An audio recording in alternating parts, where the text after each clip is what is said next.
एक तो हदीस है अल्लाह के नबी की अलैहिस्सलातु वस्सलाम कि अल्लाह ताला उस बालिग औरत की नमाज कबूल नहीं करता जिसके सर पे दुपट्टा ना हो। किसकी नमाज कबूल नहीं करता? बालिग औरत की। साथ अगर आप ये भी कह देते मर्द की भी, तो हमारा मसला पाकिस्तान का हल हो जाता। लेकिन आपने सिर्फ औरत की कहा है। किसकी कहा है? औरत की। अच्छा, मर्दों का क्या हुक्म है? देखिए, सऊदी उलमाए किराम जो है ना, इस लिहाज से बड़े पसंद हैं कि उनका फतवा एतदाल पे मबनी होता है।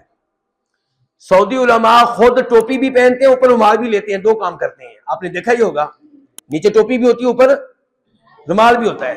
अच्छा, अब उनसे जब मसला पूछा गया कि नंगे सर नमाज होती है कि नहीं होती है, तो उनको चाहिए था कि वो कहते ऐसी की तैसी उनकी जो टोपी नहीं पहनते, क्योंकि वो खुद दो चीजें लेते हैं ना। लेकिन नहीं, उन्होंने ये नहीं कहा।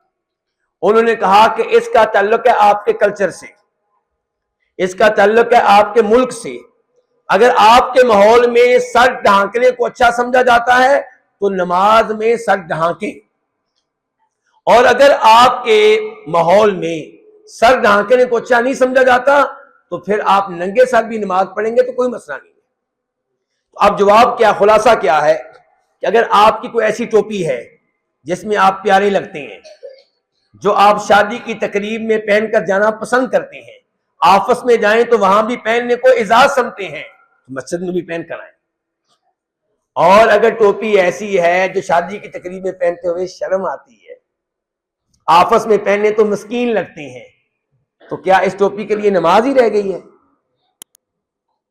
ये हमें क्या हो गया है कि नमाज के लिए जनाब जेब से वो रुमाल निकालते हैं जिससे नोजी साफ करते हैं, वो ऊपर पहन लेते हैं।